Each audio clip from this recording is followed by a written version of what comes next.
Hello and welcome back to In Bed with Books. I'm your host, Melissa, and today we are joined by my friend, Michelle Kraft. Michelle, can you please introduce yourself? Yeah, hi, my name's Michelle. I am just a reader fan of reading in general, and I'm really excited to be here. I'm excited to have you. Today we are going to be talking about R.F. Kuang's Babel. The first book, they recently had a sequel come out, of course. But before we get too into that, I do want to just talk, Michelle, a little bit, because you're new to the podcast. This is your first time on. Can you tell us a little bit about your own reading habits? Yeah, definitely. I'm kind of like I'm a pretty regular reader. Like I read pretty consistently, at least I'd say I have for the last few years. Sometimes I go through periods where I'm not reading at all, but lately I've been pretty on it. And I am a big e-reader person. Like I mostly borrow books from Libby and read them on my Kindle. So this was actually my first print book I finished this year. Oh, okay. But yeah, my favorite genre to read, like my real sweet spot, is historical fiction fantasy. And I love different iterations of that. I love fantasy on its own. I love historical fiction. And I do enjoy some nonfiction as well. So this book definitely hits some of those categories for me. And so, yeah, it's up my alley. I love, and this book feels like it hits all of those. It does. I was thinking it's not really a fantasy, but it is. It does have fantasy elements. Yeah, and also like enough connections to real life history that there are points and I'm like, this isn't real. Yeah. I just like, for new listeners or people who don't know, I have a master's in 18th century studies. And so a lot of the stuff that they were referencing, I was like, oh, I know about that. And then I had to remind myself, but this is different. They did not have magic silver bars. That's actually so interesting because there are points in the book, and we'll probably get into this later, or I'm like in the footnotes when she's giving context. Like some of them I'm like, I obviously know this is not real history because it's about like the bars or the magic. But then there are other points where I'm like, I think that's real, but I don't know if she made that up for the world, you know? Yeah. Like sometimes it blurs the line and you're not really sure. It did. And I liked that she started out with the author's note to be like, yeah, I get that I'm bringing in this thing that started actually 7 years later, but sue me. Right. She's like, fake. It's fake. Forget it. Yeah. Also, there's magic silver bars. So what do you want me to do? Right. Okay. But this is a book that you've now read twice. Thank you, by the way, for reading it a second time for the podcast. You're welcome. Yes. Yeah. How was that different then? As a first timer, I want to know what's in my future. So yeah, there's like a certain journey with this. Like I read this book. I think I intentionally didn't read it until I could buy a paperback copy because I just don't really like owning hardcovers and I don't like reading hardcovers because they're just heavy. So that's why I have a paperback. And so I didn't read it until I got the paperback, which was probably about a year after it was released. So I watched a lot of like book review content on TikTok. And so I knew what I was getting into. I've read the Poppy Wars. I love that series. So I was excited to read it and I read it and I was like, oh yeah, 5 stars. This is such an important conversation and topic. And like, this is a message people need to be reading about. And in probably a year or more that's passed since that first reading, I've watched other critiques and seen other content.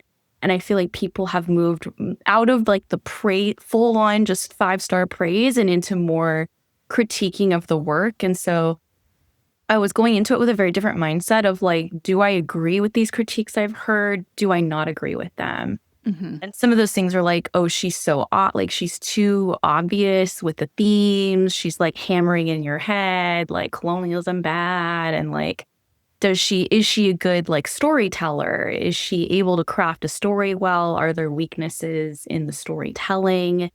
And so, yeah, those are things I had in my mind as I was reading the second time, which was really interesting. And I had to really kind of chew on it a lot because I was like, it's like for the footnotes. I don't love the footnotes. They kind of pull me out of the story. They feel a little bit, jarring at times. Like it just disrupts the flow. And I really like to get in momentum when I'm reading. But at the same time, understanding like in the afterword, she just has a real quick thing where she's like, I'm just trying to mimic a Victorian novel. And so I literally like looked it up. I'm like, do Victorian novels have footnotes? Because I don't often read Victorian novels. And I was like, yeah, modern modern copies tend to do that, to give context to the reader. So then I was like, okay, I see what you did here. This is making more sense to me. And so I just feel like I understood it stylistically in a very different way than the first read. So when I was reading this, a lot of times I would have moments where I was like, this feels like I'm reading a source text back in my master's. Yeah. Where it's like, you've got, it's not even the asterisk. I think one thing that used to bother me about the asterisks, like the footnotes, is that it wouldn't be at the end of a sentence or the end of a paragraph or whatever. It would be in the middle of the sentence. Mm-hmm. And I'm like, well, shit. Okay, read the footnote, go back. So I agree, like you lose the flow, but then it was almost like, like working that muscle again. I was like, oh, I used to do this, Right. over and over again, getting an English degree. But yeah, I think stylistically, I loved that choice from her. In practice. I appreciate it afterwards more. Yes, 100%. Okay. The pin in this for a second. Listeners, viewers, there will be spoilers. Oh yeah. So I meant if to you ask you that too. Yeah, if you haven't read Babel, Am I allowed then to spoil? save the video, save the podcast episode for a second. Go read it. It's very good. But Robin, one of the last things we get from him is, he's handing the book off to Abel, and it's like, oh, that's this book. That's what we're reading. It's like Bilbo writing The Hobbit. Yeah. And then handing it off. Like and so getting the footnotes adds to that layer of, oh, this is like a not so true but true history. Right. Yeah, I love that. But that does kind of bring me to the title, which I know you really wanted to talk about. So do you want to dig into that? Yeah. So obviously everyone knows the book is Babel or Babel. And when I was rereading it again, I was like, wait, I forgot. Like, that's not the full title of this book. The full title is Babel, or The Necessity of Violence, and then further subtext, An Arcane History of the Oxford Translator's Revolution. And so just starting off, like, that whole title basically tells you everything that happens in this book. Like, it's all, that is the spoiler, right? It's the title. But it made me, I really latched on to like the necessity of violence, because thinking about also like the criticism of people being like, it's so obvious. She's not like making anything subtle. And seeing that, I was like, okay, if she's saying that there's a necessity for violence, then this book, it's a story, but it's also a testimony, right? She is stacking evidence. And if she succeeded, then at the end of this, we should agree that violence was necessary. Yeah. And so in a way, like, it is like that merging of like kind of what you were saying. It sort of feels like an academic read, but it's also a fiction story merged into one. And I think that's the academic piece of it, is she's building a case with evidence, the evidence being these characters' lives and experiences throughout their early lives, and then at Oxford, and on their trips throughout the book. And that is the evidence of like, this is why we had to do this. This is why it was necessary. And so I think that leaves the reader with the question of like, if you bought into the evidence, then you agree that violence was necessary. And if you didn't, then maybe you don't think violence was necessary. And then that's sort of like, I guess, a personal opinion that the reader can take on the overall story. Agreed. And I think it brings into question too, like, what are we defining as violence? Because there's a lot of points in the book where we see either, obvious uses or like cases of racist violence, verbal violence, or physical violence against like Rami and Victoire. But then there's the little things of like the way that Robin describes him leaving Canton for the first time as this severance. Like, that is a violence. Yeah. Or the way that they try to remove, when we get the conversation, I want to say it's the conversation between him and Lovell in the boat on the way back from Canton the second time. when he's talking about like, I thought we taught all of this out of you. Right. And it's like, so that in itself is also a violence, like the violent removal of his culture and of his identity. Mm-hmm. Yeah, absolutely. And so how do you respond to that violence? Right. And it's violence on multiple levels, because even the act of translation they talk about is an act of violence. Yes. So, yeah, just even trying to take a concept and putting it into something else, you are in some way cutting out some piece of the meaning, because not all languages have exact translations and they're cultural context dependent. More like minutely on that point real quick. I loved when we met, what was his name? Commissioner Lin. Mm-hmm. And he has that private conversation with him, and he's like, "Ye just means foreigner. They're the ones who decided it meant barbarian." Yeah. Yeah. And just the way that like there's that like invisibility of people in power to think that like, oh, this means that because I've decided. Right. And the way that that has shaped their entire, like they are coming at with violence. And of course, there's like, I don't want to diminish the empire side of this because that's huge. So I must have written empire at least 150 times in my notes. Absolutely. And there's so many like different levels similarly as violence that empire or like the mechanisms of it are showing up. Mm-hmm. But they're using this as, you know, an explanation or a defense for their behavior when the reality is they've done it to themselves. Yeah, for sure. And I think that's even where, like, yeah, thinking about what is Babel, like if you have a religious background in Judaism, Christianity, or Islam, you probably know the story of the Tower of Babel. But the takeaway of that is, right there, because of human hubris, a tower is destroyed. And like that is kind of the whole thing that happens in the book, right? Mm-hmm. Like in a very short, totally cut down way. It kind of was written in stone by them calling it Babel. Like they sealed their own fate. It's like nowadays you don't name a ship the Titanic. They were literally saying, strike us down. Yeah, no, that's very true. And so you could argue, at least, you know, the book is from Robin's point of view. You could argue that then his action, as pointless and as much as it was about him, you know, not being able to move forward, was also kind of righteous. It was divinely, you know, sanctioned in a way by them calling it Babel. Yeah, I mean, there is definitely like the martyring piece of it at the end that also kind of fits into some of that trope around, religion, I suppose, too. Yeah. I didn't even, as reading it, think about that, but then the religious aspect comes up about it a lot because Oxford is more or less like a religious institution or has like religious ties. And then we find out, you know, of course, Lovell thinks that's all whatever, it's hogwash. And he describes it, the way he describes it is something about like it being like something, self-flagellation, something, whatever. Mm-hmm. And then later, that's exactly how Raimi and then, you know, Victoire, when she's trying to fight with Robin, describe his kind of martyrdom behavior is this active self-flagellation. Yes. Oh, that's such a good point. Yeah. I thought that was, that scene with Lovell, I thought that was kind of amusing, where he was like, if you have to go to church, go, but just like use it to practice your translation.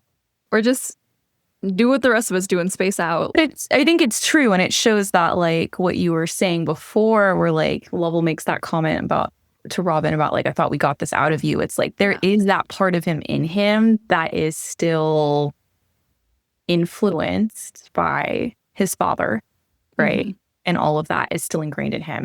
I think it started with, as much as we can, you know, assume, with the beating that he got when he, like, you know, he spent a couple of hours finding pleasure in reading this book, this children's book, fiction, and then his reward is 12 lashings. Right. And then he makes a point to say, like, it never happened again. He made sure it never happened again. Mm-hmm. And you can see that behavior kind of manifest when, you know, his idea of dealing with things is just to hopefully not be noticed. Mm-hmm. But then you can almost see the connection there of, oh, I've enjoyed myself, so now I must be punished. I don't know how to continue living like this. And I think that all is part of the like justification for violence in the end, right? Like he tried to play by the rules. He tried to do things the way he was told they needed to be done. And he tries to avoid the issues. He tries to pull away. He backs out of Hermes, right? Society, like all of that. It's kind of like he tried to do everything that wasn't violent and nothing changed and nothing worked. And so that led to this point where they had to do something different. Yeah. It's almost like the killing his father. Whoop, big spoiler. Killing his father, like, foreshadowed exactly what they were going to have to do to the tower. That kind of like micro, macro example of his father was his direct connection to this, and he'd suppressed all of the anger and everything. And it comes out in him simply wanting Lovell to say his mother's name, and he can't. And then, of course, naturally uses racial slurs. And it does make me wonder, did he even know? Did he remember anymore? Because we've got Griffin. I don't think he did. I don't think he did. I think that's how dehumanized they are for him. And and that's just all the levels of violence as well, right? Like it's the violence of not being considered important enough to remember the name of the person who birthed your son, not the violence of erasing that history, of not acknowledging the memory for him, and then the literal physical violence of leaving her to die in a plague. Like it's stacked on stacked on stacked. And based on the way he speaks about Chinese people to begin with, but also just like in general, kind of the students and the way he views what they're doing as this kind of product. I think back to the very first scene when we find, like, we, you know, come on Robin basically on death's door, still clinging to his mother's corpse. And Lovell, like, kicks down the door. And there were points in the book that I was like, maybe he does care. Maybe he's just like bad at expressing it. Of course, as the book went on, I was like, oh no, he's very much just trying to like help his investment. But early on, I was like, that is the action of like a father concerned about his son. But then later I was like, no, that's the act of somebody concerned that their investment over the last 10, 11 years isn't going to pan out.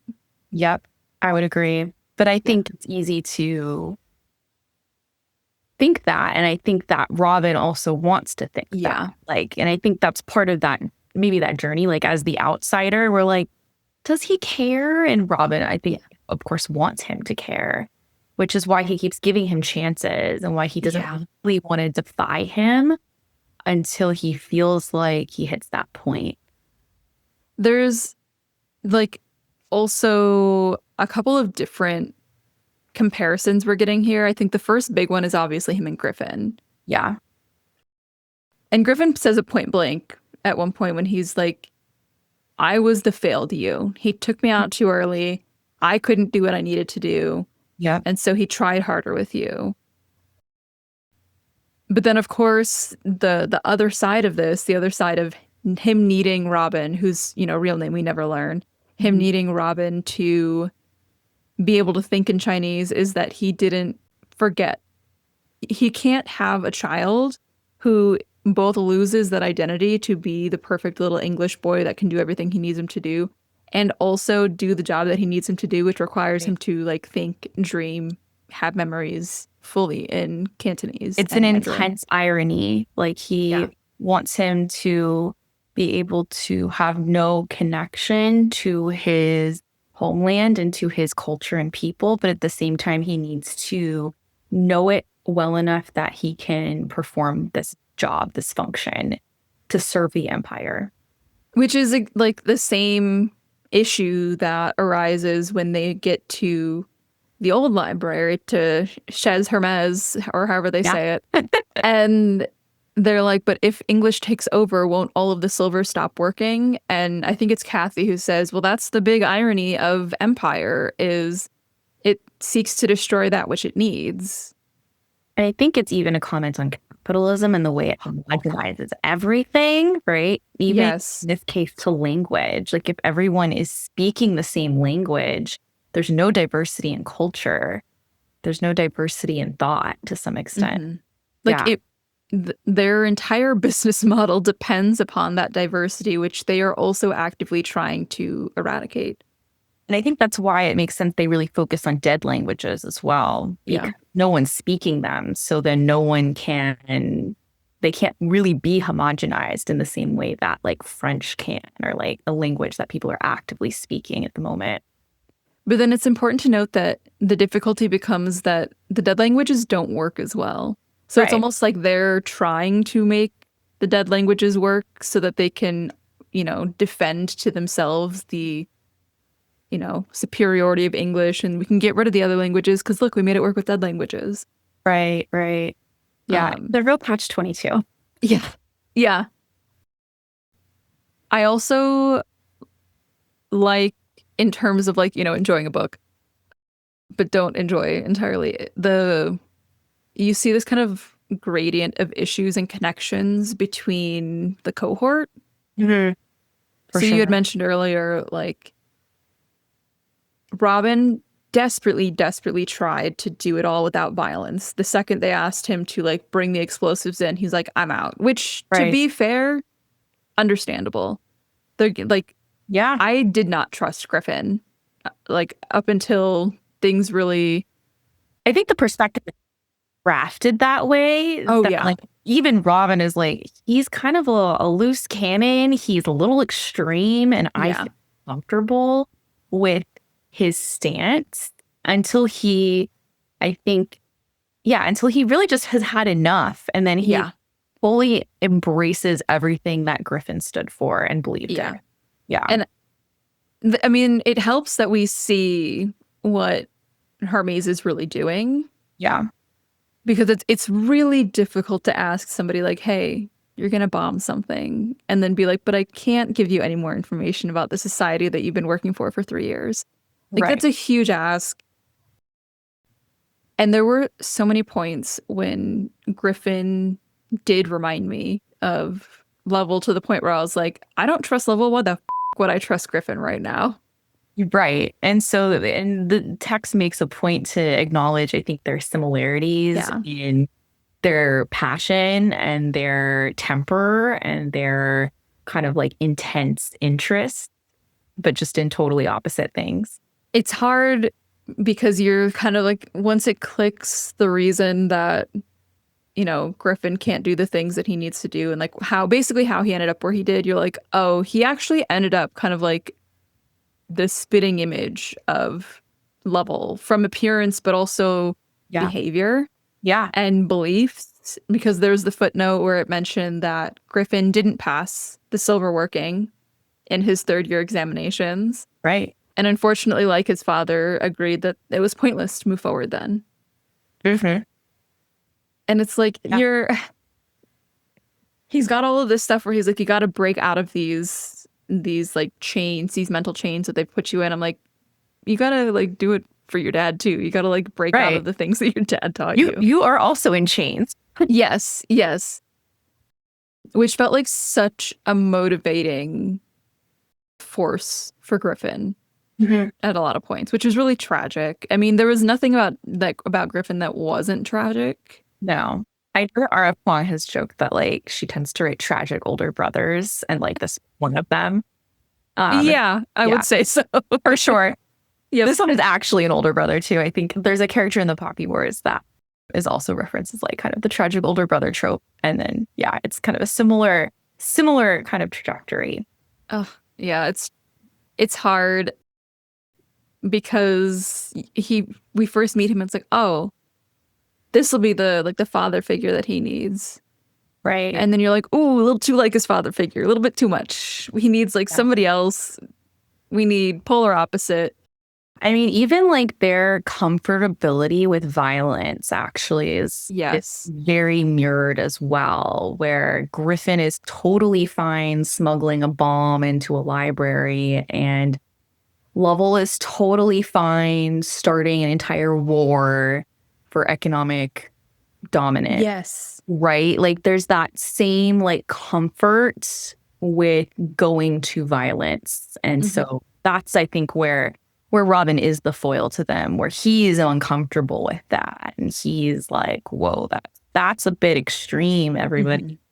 It's kind of the same, same words, different fonts between Griffin and Lovell. And that's just the unfortunate side effect of Lovell having too much of an influence on Griffin. But then looking at Robin compared to the rest of the cohort, I think Robin and Letty both had that issue of being scared to violence. Yeah. Well, but then, of course, is Letty afraid of violence? I think she objects to the concept. Yes. So much of this comes down to like what would have been different if he hadn't killed his dad on the ship. Because that's where, Letty keeps finding out about more secrets in the process of them trying to cover up the murder, which, by the way, why didn't they just actually listen to Letty and like do something where it was clear, like they needed to cover it up some other way? Because their idea of covering it up was just like, well, we'll keep telling people that he's sick and in London. I'm like, that's not going to keep working. Right. And you are very obviously the last people who saw him. It is going to come back to you. I need you to use your brains. You are academics. But they were so scared, and understandably. Right. Like, nobody wants to cover up a murder of your father / like nobody wants to kill their father in the middle of the ocean. And then be stuck there. Because it's like, is he actually going crazy because he's right next to the crime scene, or does he have cabin fever? Right. Like, they're on the ship 3 weeks longer than the initial trip. So what was her original idea? Was it to say that he stayed behind? No, that was not what to tell the crew, obviously. Her original idea was to feign a drowning. Okay, and then I think Rami is like, no one's going to believe that, right? Or something like that. In my head, I was like, you bring out the body in the middle of the night. It's dark. There's no light on board. Yeah. You wait until somebody kind of walks by, throw him over so they see him like falling over. And, this feels also like Titanic when they're like, Rose and him could have fit on the, like maybe, like I'm trying to come up with a solution. I'm just thinking like, I'm sure they had access to alcohol. They could have implied that he was drunk. Yes. Like he just fell. All you needed to do was have one half witness see his body from the back even go over. Right. It didn't need to be the front. Obviously, that was like burst open. Right. But I was so frustrated every time they were like, well, we just got to tell somebody that he's sick. We just got to tell somebody that he's quarantined. We just have to tell somebody that he's actually a couple of weeks behind us on a different ship. Right. That's not going to keep working. He's still coming, you guys. He's still coming. Yeah. It's like, he'll be here soon. Any minute. He's not. And because they're so smart, but they were so not in those moments. Yeah. I mean, I don't know if I could have done much better, but. Oh, yeah. Like, it's very easy for me to say, having not been in that situation. Ultimately, I do think, like, the quarantine was a good idea. Like, because I think that's believable. People don't want to get sick. Yeah. Although it was really funny that there was that one lady who was like, oh, I've seen every disease. Let me look at them. I'll tell you what. We've all met that lady. Yes. And she's probably going to whip out her like essential oils and rub rosemary essential oil on his chest. They're like, no, he's really shy. Yeah. Yeah. That's definitely how I would describe Lovell too. He's so shy. So shy. Just cannot be with an unmarried woman. Has confirmed sex with unmarried women and love children, but that's fine. It's for the empire, though. It's different. That's true. Oh, that's disgusting, but true. Yeah.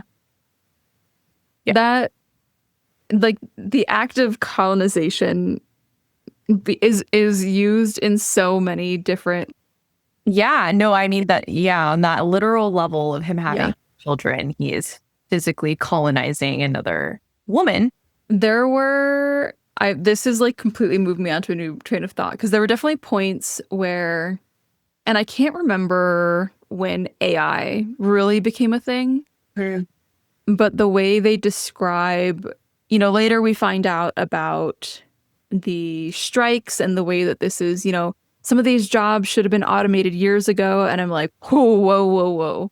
I was also like, wow, this is so relevant right now. Yes. Yeah. Yes, I absolutely. was struck by that for sure. And I don't think they're as, isolated in their their class as I would like to think they are. But there is a mindset among like the wealthy class that it's their duty to reproduce, to create, because like it's essentially like a modern master race thing, modern version of eugenics where they feel that they need to keep reproducing. It's like you don't have to make your breeding kink like all of our problems. Yeah. The second, who was it? It was one of the people who was visiting in Hampstead, the one who said, "This one looks more like you than the last." Mm. And I was like, does he do this? Does he go to other countries and like... Oh, yeah, yes, I remember. I think it's Yeah. that official, right? That Robin's translating for. Well, I think he remembers it at that point, but it's when Okay. Robin is like a kid. It's within the first year of him being there, which timeline-wise I had a hard time, but I think would have been shortly after Griffin either left for university or faked his death. So he says he looks more like you than the last one. Is that what? Yeah. And that's a really interesting commentary because despite the fact that Griffin doesn't have as strong a grasp of the language, like his native language, he actually doesn't resemble physically Lovell enough or as much so that he is more easily identifiable as being Chinese, whereas Robin constantly has some kind of passing privilege, and that comes up all the time, where discussions of how he and Letty are treated differently than Rob and Victoire, and even in the way that Letty, I think, wants him to behave in certain ways, and then he feels some kind of tension between like he feels bad if he can't give her what she wants, but he also feels a loyalty to Rami and Victoire, and like he doesn't really agree with Letty. He just is being too polite to tell her that. He's using the same things that he uses with Griffin and mostly with Lovell. He's placating her. But that was that part really struck me because he internally he's all like, I wish she would just shut up. Right. But externally he's like, I'm sorry, that sucks. Yeah, they constantly reference how people treat them differently and that people don't often think that he's Asian. They think that he is white and therefore only talk to him and then don't talk to Rami. Or like they treat Rami and Victoire like they're quote unquote the help, right? What was it? There was this was the official when they were in Canton and he was like, all the Chinese are lazy, whatever. Yeah. And Robin very curtly looked at me. He's like, well, I'm Chinese. And there was like a pause and he was like, no, you're not. Right. And he laughs. Yeah. I think he's joking. They legitimately don't believe it. Yeah. I like that because of the different reception, depending on context or whatever, we really can't tell how passing he actually is. Right. Because it's enough that when Rami and him were stopped when they like, what was it, like day 2 or 3 on campus? At first they didn't notice, but then once they noticed Rami, Robin was implicated as well. They realized pretty quickly. Right. As like a white passing biracial Mexican person, I was like, oh, like I've been there, like having a white person look at you and be like, no, you're not. And you're like, oh, it doesn't always feel like a slap, but the way she described it of like Robin decided it was best. Like it didn't matter. Just whatever. Agree and move on because clearly he was not going to be open. Yeah. And I think that is like another level of the violence. Like even you using the word slap, like there is a certain violence in being split between two places. And then having like in a moment like that, you have to decide, what am I? Or who am I? And like when it kind of is put in your face, it sounds like, and I can imagine that is incredibly challenging to navigate. It's weird. And I mean, it is like an act of survival sometimes because I've never been in as, detrimental of a situation as Robin was. But there's also the like the manners side of it, the trying to keep the peace side of it. So you just kind of like whatever. Because at the end of the day, obviously, like somebody who's saying that isn't going to change whether Robin is Chinese. It's just going to hurt. Yeah. And I think these are just the small violences that's stacked on top of the larger violences. Yeah. And at the end of the day, in a way, like this book is like, is an eye for an eye okay? Because if these people have experienced so much violence on so many levels, emotional, physical, psychological, et cetera, and then how does that weigh to just explosives and guns? Yeah. It felt like the necessary precursor to him killing his dad on that boat too. It's like he's confused about why he did that, but we just read the last 250 pages of all of the reasons why he did that. Absolutely. And so that's why I'm like, this is the academic piece of stacking evidence. Like it's like I guess with the criticism of like she's too obvious, this is where I'm like, I think her intention is to be obvious because that way you can't disagree. Like it's like the Regina George meme, like, so you agree. Yes. Necessary. Right? Yes.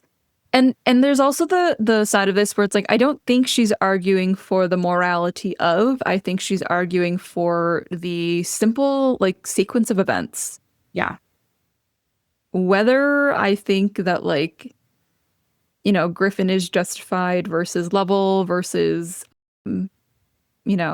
Rami and his little versions of defiance that he has before we find out that he's like part of the society.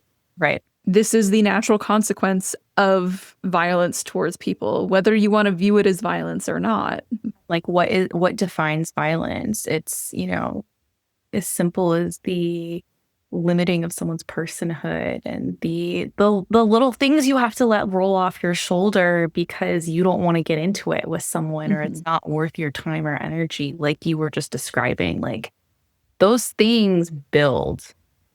And this kind of brings back to Letty, because there were times when I was like, is she going to balance out? Is she gonna like finally see things and understand? And I guess one of the last kind of like nails in the coffin for me, in terms of like her being this very clear image of white woman liberalism. Oh my gosh, yeah, I was going to say that. I was like, she's the epitome of that. Yes, like she is the white woman feminist. Oh my God, yes. Because we have this scene, and I might be mixing a couple of them together, but basically like the sequence of scenes where they're trying to defend themselves to her, following her finding out with the others about like Lovell's death, and then at the same time her kind of piecing together that there's more to this than she's realized, and then eventually finding out about the Hermes Society. Because there's the part where Victoire tells her, I'm not allowed to use the bathroom inside. And she's like, what do you mean? That's so stupid. And she's like, you've never noticed. This is their 4th year. How the have you never noticed? It's really embarrassing for Letty. Yes. It really shows how she's really in her own world. Yes, absolutely. Because there's little parts where it's like, she spends the ball crying, or part of the like Babel's version of the ball crying about how Rami doesn't notice her. It's like, but have you ever thought about his actual lived experience for more than just a couple of minutes, thinking about how cute he is? Have you ever thought about why he might not like you? Yes. Have you ever listened to what he's saying to consider that this isn't theory for him? Like, it is his lived experience when he's complaining about, lingual injustice as racial injustice. Like, she believes she deserves it. Yes. She like delusion? Yes, in a way. But like, she has the audacity, the delusion. It's like an I word. It'll come to me later. She has like this sort of internal belief that she deserves whatever she wants and she can get whatever she wants. And even like when they're first explaining like Hermes to her, I think it's on the boat, she's like, but why don't you just like tell the government? Why don't you just like tell someone? And they're like, they already know. Like, yes. Yeah. You know, so it's just, that is like the classic, I think, also like maybe colonizer response to, why did you have to do violence? Why didn't you just ask them to stop? Why didn't you tell them to stop killing you? Why didn't you scream louder? Why didn't you, you know what I mean? It's like, if that worked, then we wouldn't be here. Yeah. It's like this didn't start with us. Right. And like, of course we tried those things first, or someone did, right? Yeah. Like, this is beyond that. Like, so these arguments of like, well, why didn't you do this? Why didn't you write to your representative about it? Well, because they know. Right. They are aware. They're also not doing anything. They don't care. Yeah. Yeah, absolutely. And so I think it was that last conversation between Letty and her where it was like, or Letty and Victoire, sorry, where, you know, she's not allowed to use the indoor bathroom. And she tries to tell her about LeBlanc wanting her to translate these texts. And when we find out that he asked her to wear the shackles that are like silvered to make them docile. Yep. To try them. Just to see if they work. Yeah. And it's like, oh, we could try them on anyone though, couldn't we? Yeah, we could. So part of my research that I ended up doing in my master's was on medical racism. And like, there is very much like still around today. It's so disturbing. Oh, like incredibly disturbing. Do not read the history. I'll tell you that right now. Oh my God. Yeah. Yeah, I read basically what was a medical history like book, and I was like very horrified. Back then, there was almost this idea that because they were, you know, darker skinned or they had different features because of their distance to or from the equator, that our medicine wouldn't work on them. And you see that still today in like, you know, Black women actually don't need as much sarcasm. Yes. By the way, but like Black women don't actually need as much pain remedy or whatever because of, it's like, well, no, that's not actually. Yeah. That is incorrect. But a lot of that draws back to just the kinds of mindsets that she's referencing here with this one moment where he asks if it'll work on Black people. Right. Because they're so different from English people. Right. And it's such a disturbing scene. Like, it's kind of like if this story was told through completely Victoire's perspective, I think it would be way, way worse. Yeah. Like, those are just little tidbits that you kind of hear about later and you're like, what? But like, just because of the fact that she is a woman and she is a dark-skinned woman, her experience, I can imagine, is astronomically so much more difficult. And we don't really get to hear about all of it. Yeah. And we know a little bit about her, some of the things like that, and the bathroom. We know a little bit about Rami and some of the things that he goes through, but it's not, I mean, for him, because he's a man, there is a different level of it that he navigates, I think. He has respect in some ways and not in others. Maybe respect in ways that Letty doesn't have, right? Like, he doesn't need a chaperone to check out books. I think the girls have to have someone like sign after it's like out that they're girls, they have to have somebody vouch for them at the library. Right. But at the same time, Remy can't really walk home alone late at night because of the threat of the boys from the other schools who are gonna, you know, attack him. And then actually talking about the boys at the other schools, like, it doesn't, this is going back to like Robin being kind of like very white passing, is Robin's the only one that gets invited to one of their parties. and gets to speak to them. And initially, Robin takes that as sort of like, he has a little bit of like it feels good for him. Like he feels like he's being included. And I think he feels a little superior about it. Yeah. Although he's not necessarily, I don't think he's excited about it. And like everyone around him is like, ooh, no, like they're the worst. Yeah. Even Letty. Yeah, even Letty is like, these guys suck. And he goes and he experiences it for himself. And he's like, oh my God, these guys suck. He leaves. And part of the quote unquote perk of him passing through all of this is that he hasn't really had that many bad experiences. Right. Like Lovell protects his investment.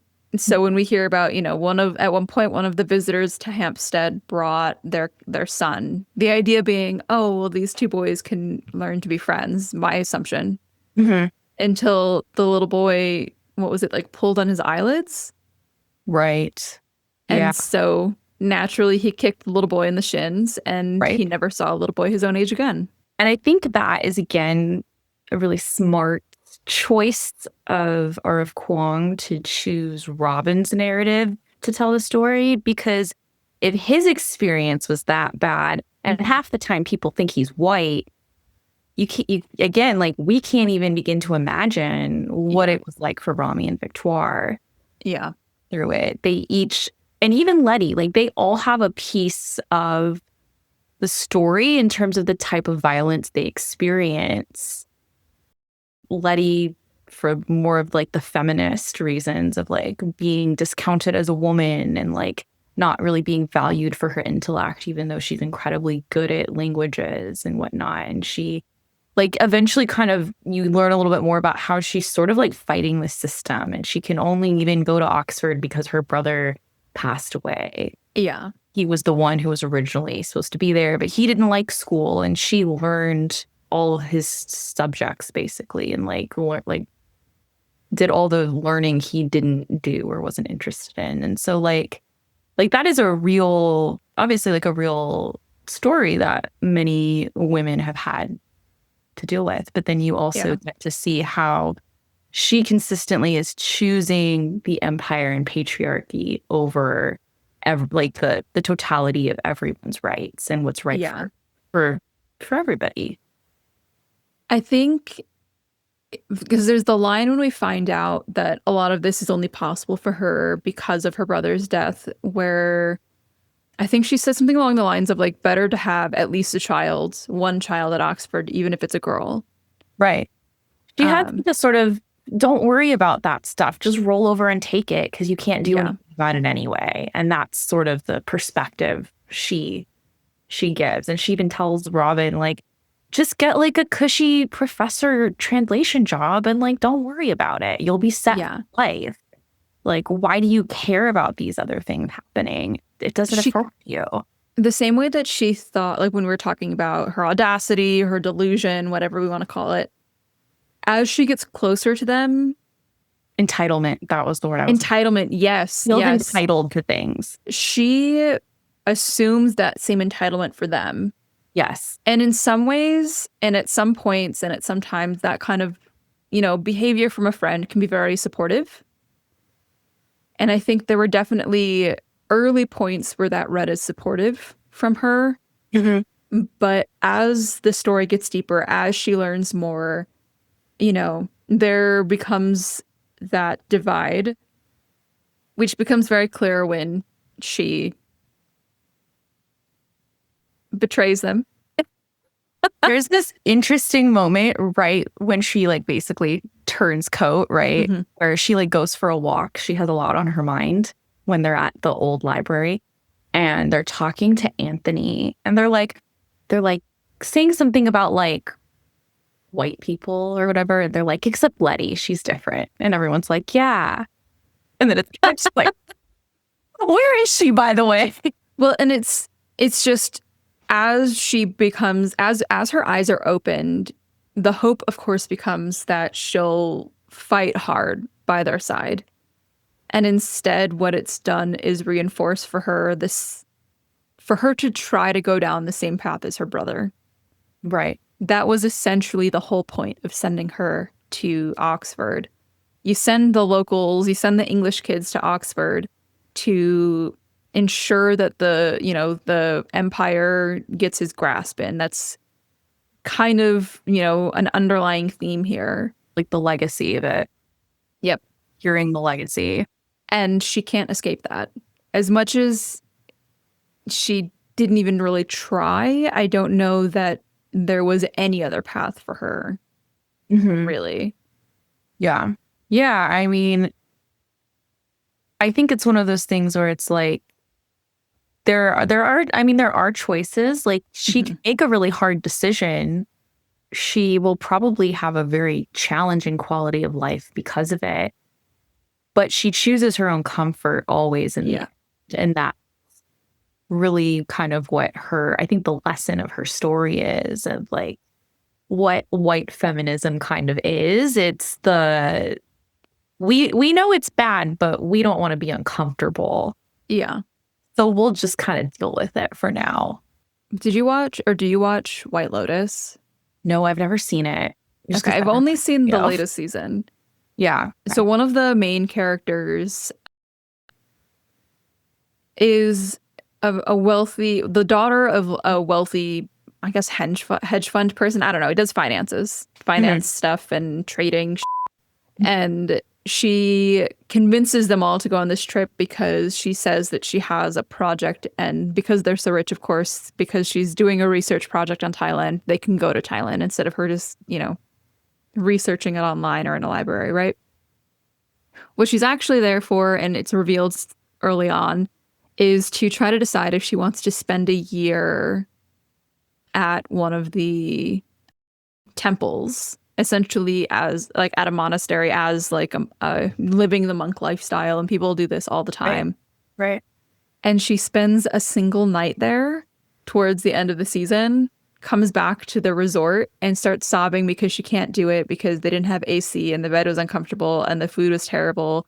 And it's like, oh, so she dropped all of her Buddhism stuff, all of the stuff that she's been like preaching about, because suddenly it was like a little difficult and it didn't fulfill her fantasy. Yeah. Yeah. Because it was all fun in theory. And that's Letty. It's like, it's all fun in theory. Of course, in theory, she hates to hear about the ways that her friends are hurting, but in practice, she cannot go against the empire. And I think it just shows in her lack of awareness of what's happening to like her friends, literally, like to Victoire, the person she's staying with. But then also it's like they have a lack of awareness of what she's even really thinking, or like they don't even really know her, maybe. Like, I think they have a lot of, at least for Robin's the voice here, he really hopes, he has a certain attachment to them as a group. He has a lot of hope in who he thinks she is. And I personally, just based on the way they describe how she's acting, I think that she's changed her mind earlier on, but she is just nodding her head and going, and they're buying it. And they're like, okay, she's getting it now. But she's in her head going, these people are crazy. WTF. How do I get out of here? I don't even know. My thinking, or my thoughts on it was, she's seeing the realities of it and she's decided that she can't go against. She's like, this is too hard.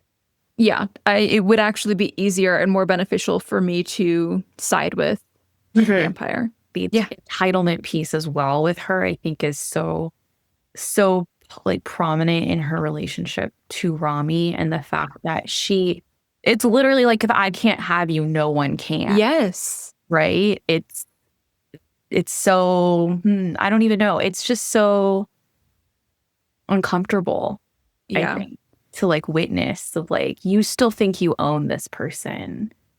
And there's the violence and all of that too. Absolutely. There is one point when they describe the citizens, or British citizens, as British property. So that's very clearly like, if we're talking about translation or talking about the use of words, that's very clearly like part of British culture within the book. Yeah. But there's the last conversation that Robin and Letty have. And one, he asks her kind of point blank, like, why'd you kill Rami? Right. And she doesn't explicitly say it. She's just kind of like, you know why. Right. And like, she doesn't say it's because he never loved me back. It's because he was never going to love me back. She's like, I just didn't think about it. I hurt and I did it. And it kind of mirrors what we hear from him internally regarding killing his father. Because she is also like, there has to be a reason why you did this. Like, something more must have been there. And like, when he kills Lovell, and he's like, I don't know, I just reacted. And he's even confused by it because he knows the way that you have to use silver. Yeah. But then as she's walking away, he's like, I had the compulsion to hug her. I squashed it. But so even as all of this is happening, like, they tell Letty, it's not about the personal. It's not about how they've helped us individually. It's about the much bigger. And that is so, like, yeah. Letty continually rides that line and still just can't see it. Right. And I think that is just, yeah, again, like, that's her, in a way, it's her internal selfishness. She can't see beyond her own interests. That's how she's been programmed in this culture, in the empire, right? To seek out whatever will advance her and her cause is her. Yeah. I don't think it means that she didn't care about them. I don't think it means she didn't, like, love them as her friends. But I do think it shows that, like, empire rots everything, and it seeps into your personal relationships. And she loved them, but, like, was it a healthy love? Was it like a really pure love? Her love of Victoire, she's always telling her, no, I love you. Like come back. Like, whenever Victoire gets upset. And it's like, I think she loves the idea of having someone to kind of share her experience to some extent, who she feels like kind of gets it. And, like, the way that they're, like, looked down upon as women. But does she really love Victoire as a human, as a real person? I don't know if she can see her that way. Yeah. And I think some of this is affected very much by the fact that they all met kind of in the wake of her brother's death. And so there was very clearly that, like, hole that they were filling for her. Yeah. And so the second they, like, cracked the veneer on what she saw as who they were as her friends, it was over. Yeah.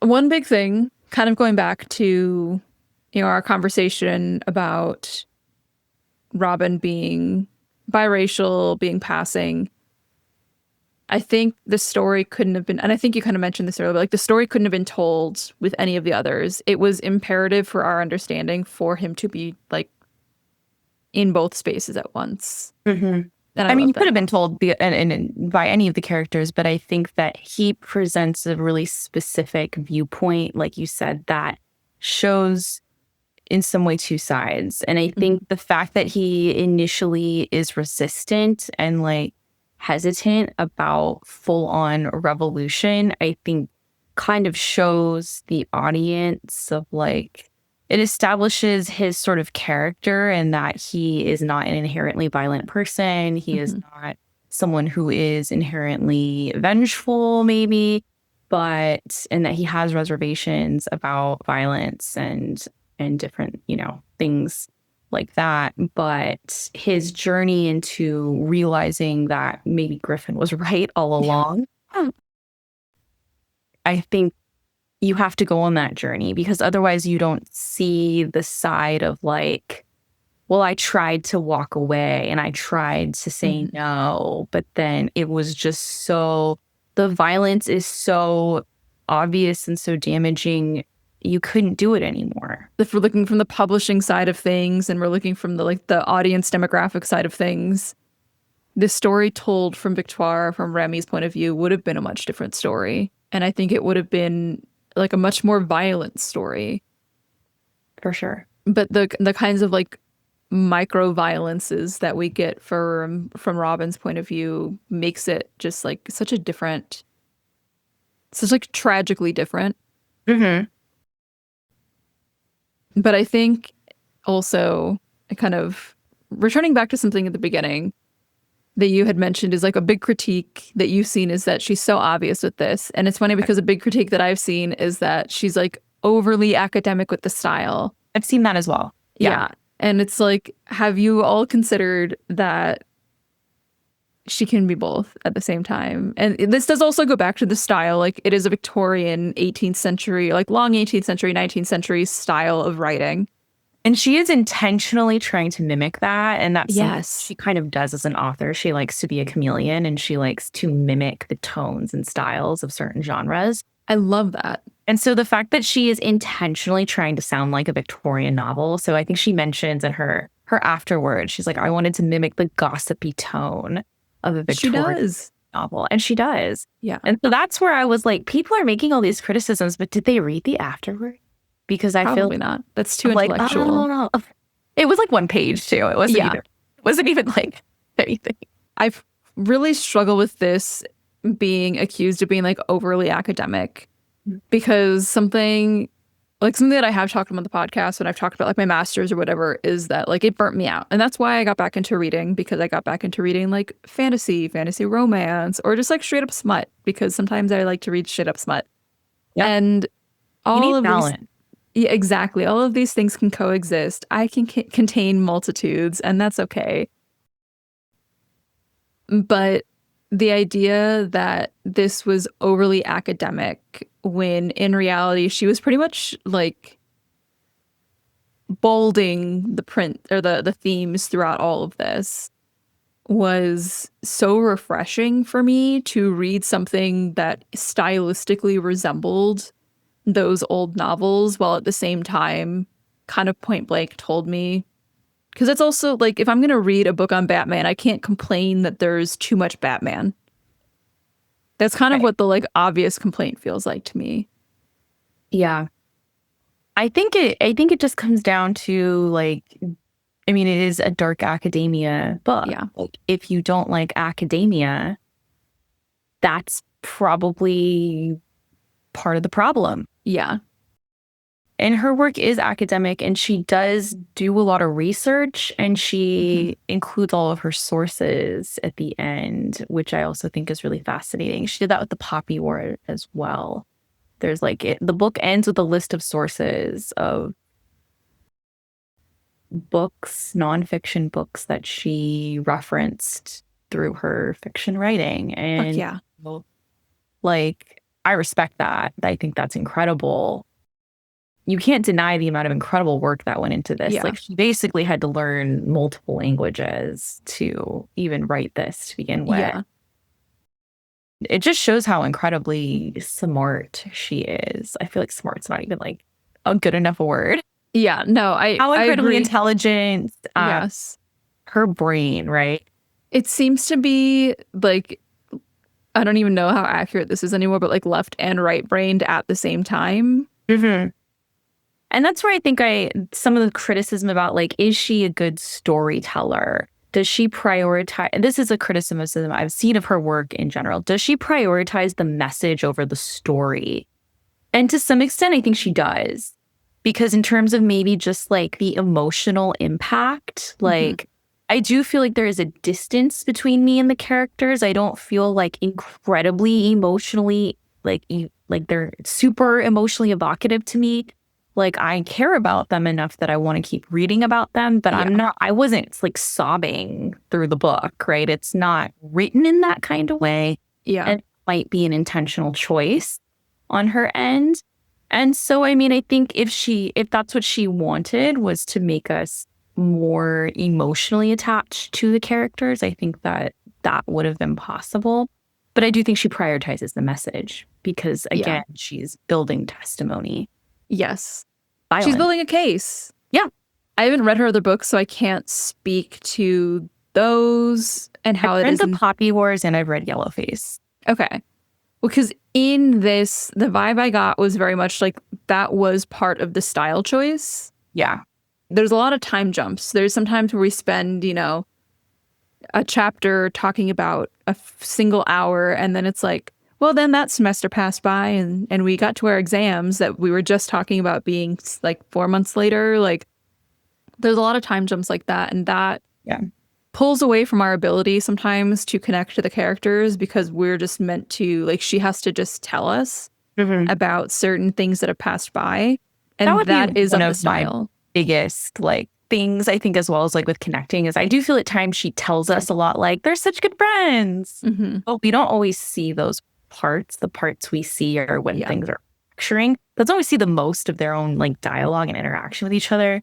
Yeah, but that is also the necessity of violence. Exactly. Yeah. Yes. So it's like, yeah, I mean, maybe at some point you do have to sacrifice that, or you're going to have a 2,000-page book, right? Yeah. Yeah.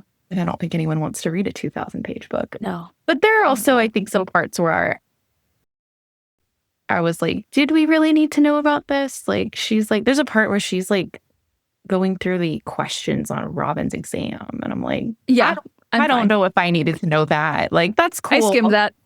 Did you? That's cool, but that's like 3 pages of like what he's writing his essay on. Like, fine, you know, I believe you. I'm glad that as a writer, she took the time to create that. Yeah, I feel like just her flexing. She was probably like, this really cool fact, I'm going to sneak it in there somehow because it's my favorite. Yes. I was like, go off, but I'm going to go to the next page. Thank you. Right. Yeah. Yeah, I could genuinely talk about this book for probably another hour and a half. I know. It's got a lot happening in it. It is like 600 pages, I think. Or just about. Yeah. I did also want to mention, so when you introduced yourself, you talked about like reading a lot. You read more than I do because you always post the like story graph, like monthly like things. And I'm like, I can't even maintain my updating often enough to do that. I wish I could. I probably should, because obviously like I have the social media page where I need to be doing it. But it always like, I'm like, hell yeah, I'm going to do it again because Michelle did it. Aw, I'm so glad. I'm like, no one cares about this. I do. My page is mostly my astrology stuff. So I'm like, that's fair. But that's cool. I'm glad that someone is appreciating it. Because I was like, I'm just going to share what I'm reading. I love the story graph updates. They're so cool. And I love story graph. It motivates me to read more. Like, I think the reason I can even read this much is because I see my update and I'm like, okay, we got to match that. Yes. So like it sets off my competitive edge. I did go through a reading slump after traveling for Norwalk. One, because Norwalk exhausted me, but also I saw the spike from my like plane travel. Mm-hmm. And then I had this moment when I got back where it's like, I'm not going to beat that for the rest of the month, am I? What's the point? I feel like, I've had a really hard time, actually. Recently, I've definitely slowed down in my reading. And it's just because I've been so busy. I haven't had as much time because I always read before bed. I have kind of like, that's my ritual for sure. Yeah. And then sometimes I'll read first thing in the morning when I get up for like an hour or two, but I haven't had time in the mornings to do any reading. And at night, I've sometimes only had like 20, 30 minutes. And I'm like, I just hate for it to say that my streak was broken. So I at least need to like one page. When you only have 20 or 30 minutes, you're like, that's gonna cut right into the middle of me like being in reading flow. Mm-hmm. That really sucks. And I also hate to end on a random page. So I have to make it to the end of the chapter. Me too. Yeah. Yep. Agreed. I'm laughing because of the number of times that it's like really put me in a pickle. That is how I read New Moon in one night. I love a book with short chapters because it makes it so much easier to get through. Yeah. And the trouble is that chapters like a lot, it's gotten a lot worse, I would say, in recent years, but chapters tend to end on like cliffhangers. Yeah, that's the worst. Yeah, and it's like, well, what's another short chapter? I always have to have like my settings for my Kindle, like in the bottom corner, it will tell you like what percentage of the book you're through. So I always have that. And then I need to know how many minutes are in the chapter. Yeah. Because I need to know if I'm close to the end or not. Like, do I go into this chapter? Do I go to bed now? Can I power through the rest of this? Yeah. If it's under 10 minutes, I'm reading another chapter. Right. It feels like I won't watch a movie, but I will watch 17 episodes of a show. Right. It's totally like that. Yeah. And then you get a book where you're like, 45 minutes. And I'm like, are you serious? That needed a break. Yeah. Why? Yeah. Yeah. Okay. Well, thank you so much for coming on the podcast.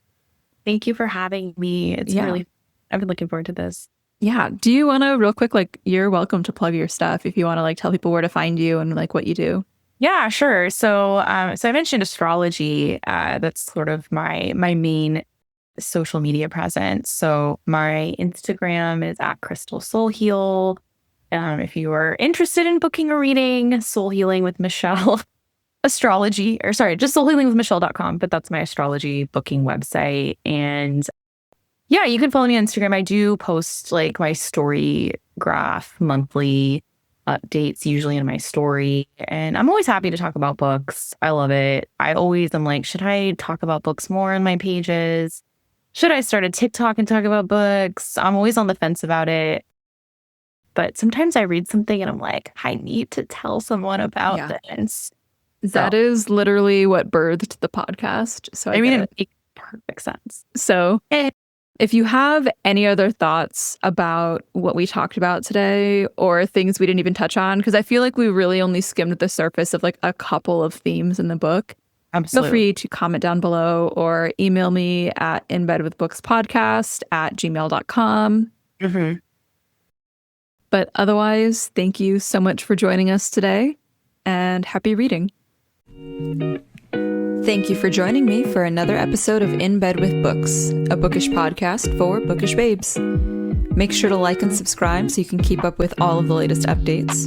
And if you have any suggestions for authors, books, or topics that you want to hear about on the podcast, then feel free to DM me on Instagram or shoot me an email. I'm wishing you a lovely rest of your day, and until next time, happy reading.